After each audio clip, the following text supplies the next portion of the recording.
Hello folks, Marcelo Torres from TradeWise with one more video analysis on Bitcoin 1 hour chart. I'm quite sure you guys are here on my video to understand what happened with Bitcoin.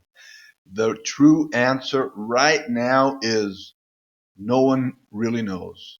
My bet is that the halving date was anticipated in 2 days because the blockchain processed a lot of blocks of Bitcoin in the last few days, which, as we know, there is a certain amount of block that should be processed between one halving and another halving. So they measure how long this takes and defines a date for the halving, the third halving. What happened is that they in the last few days the blockchain speeded up the amount of Bitcoin that were processed. So what happened that now or mined whatever. So now what happened is that this date was anticipated in 2 days. So now instead of May 13th, now it's May 11th. Okay, so this is the new date. So let's see. That might be the explanation. And after that, I saw tons of posts on specialized medias saying that the halving is coming. You guys have to buy BTC because that before the halving start, because halving the price can get in 100,000. There are people saying about $1 million. Okay, so it's something insane. It's totally out of the normal. And when you go, if you saw my analysis yesterday, you guys would see that there's nothing that could say that this was going to happen. So if we go now with the 1 hour chart, and if we try to press it here, I'm going to go with the 1 day chart. I think it's going to be easier. Let's jump to the 1 day chart. Here we go. We have right here uh, a resistance, something like 7764. I'm going to put a horizontal line here. There we go. Let's go back to nowadays. There we go. We made the maximum on that resistance. So that's why it didn't go through. My expectation was to see Bitcoin reaching, who knows, 73.65. It would be a nice price for the time being. But I guess it's the only explanation was the anticipation of the halving in 2 days. It's no big deal. It doesn't make a lot of difference. And by tomorrow, I'm gonna do a new analysis on my halving chart, so I can show you guys there is a certain behavior of prices that happened on the first halving, and it repeated on the second halving. It just anticipated a few days. Maybe the same reason why the date was anticipated today. And if we get this same behavior and put it until yesterday, of course, if you put it on the chart for the third halving, you guys would see that until yesterday it was matching. Let's see if this blowout of the price is gonna affect. I don't believe it is, but anyway, we have the same behavior, which means that in 2 weeks halving is gonna drop deep. Okay, if that happens, it happened once, it happened twice, and it could happen again. So I'm gonna make a analysis on that in order for you guys to see. So if we check the behavior here, the prices are totally out of the Bollinger Band. So it has to somehow get back in. So if we move to the 1 hour chart, we can see that how far it is from the Bollinger Band.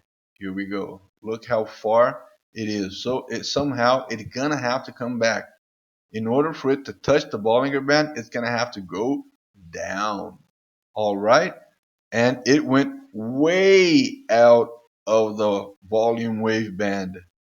So maybe it's time to come back. Look at the pivot, how the pivot is very how could I say, very small compared to the previous hours. See how small it is. And we already have the spread saying, I'm thinking about going down. We have the we have here the money pressure starting to make a curve.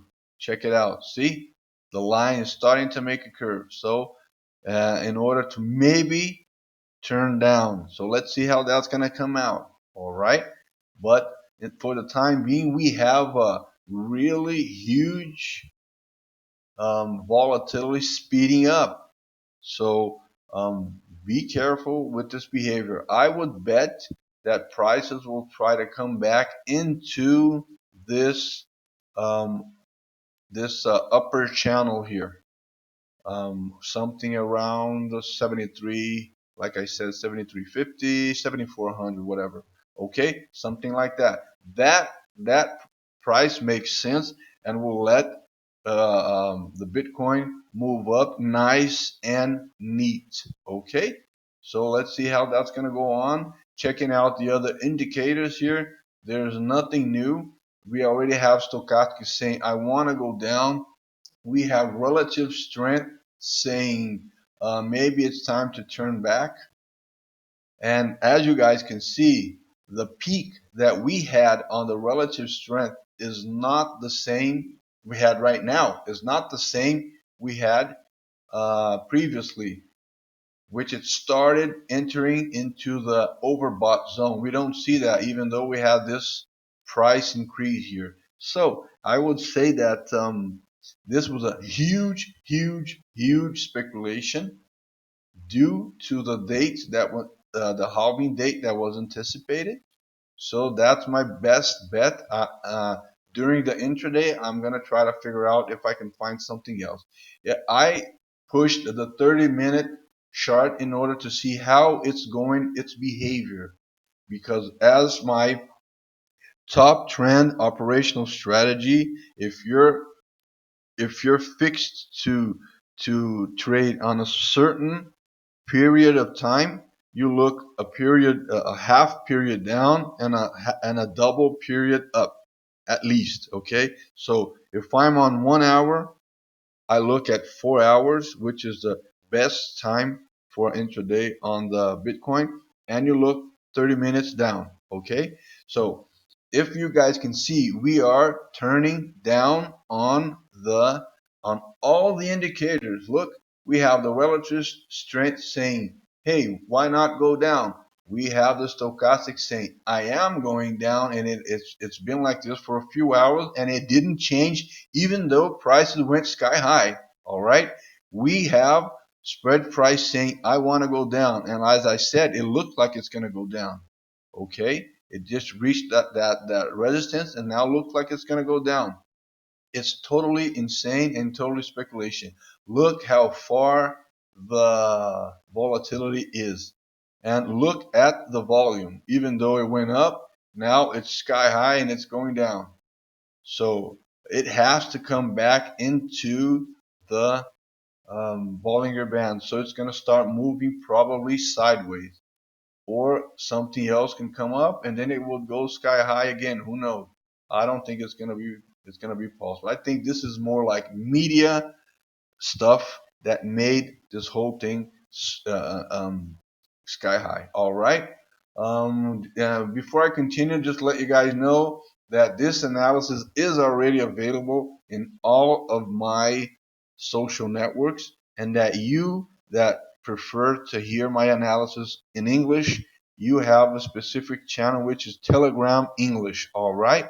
Go there, follow me, and get to know as I post. Remembering that I always post new stuff, intraday stuff, weekend stuff, different stuff that I show here. I show totally different analysis and indicators through the Telegram. Okay, so you guys don't want to miss that.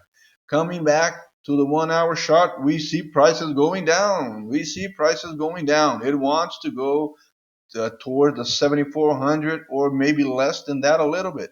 All right. We already went through the 4 hour chart. It is trying to come back, like I said, into the upper channel. What else do we have here?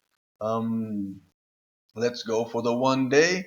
The 1 day, it is still normal. It is going back into the bullish wedge. So let's see what that's going to mean, because this behavior with bullish wedge is something that I never saw before. Okay, so let's see how that's going to go on. Even though the daily shot is wanting to go up, we have mostly all signs of upper movement. Okay, so let's see in the intraday how that's gonna end. By the weekly chart, we still have, I mentioned this in the Brazilian analysis and the Portuguese analysis. Check this out, we still have volume going down while we have prices going up. This is not good. We have the same thing on all stock market, ordinary stock markets. You know, Dow Jones, SP 500, Russell 2000, Nasdaq, and Brazilian Ibovespa. All of them are with the weekly chart showing I'm going up and volume going down. This is not right. Okay. Of course, everything can just blow up, blow out, and sky high. Volume goes sky high, prices go sky high. World becomes a very nice place to live again. The economy is nice and neat, and everything's gonna be okay. But um, technically speaking, there is something very wrong with this combination right here. At any moment, we can see things changing. Okay, if you guys check this out, we have a support that became a resistance, and now it was support and a resistance again. So this is the reason why maybe we stop prices going sky high, because we have, like I showed you guys on the daily chart, a resistance on 77 something. And it's funny because it reached the same level as Fibonacci 61.8%. So that means that it could be time to go back. All right. And to end the analysis, we have the weekly chart that is still on its movement of bottom reversal, but it's having a hard time, so I don't think we should care about it right now. We should focus up to the weekly chart, because, oh, just come back to the monthly chart. We do have prices going down slightly while prices going up. Okay, so we see this everywhere, obviously. So we have to watch out on that. Okay, I would go with this chart, with this combination here, price and volume, to see how this thing is gonna end. Because there's, like I say in Portuguese, there's something wrong that is not right. Okay, folks, that's it for today. Unfortunately, the analysis when we have a blowout like we saw today, sky high or deep bottom, when things like that happen, we don't have much to see to say, because it screws up totally the technical analysis for a moment. We have to now wait for a few hours in order for things to start getting more stable, in order for us to get a better and bigger picture of that. But I would say that we might see a correction of at least $100. All right, folks, that's it for today. Thank you guys. Please like me down here. Follow me. I would appreciate that. It means a lot to me. I love when I see you guys, letting your comments and your likes and following me. It means a lot to me. All right. That's it, folks. Let's see what's going to happen. And with this analysis on hand, now it's showtime. Take care.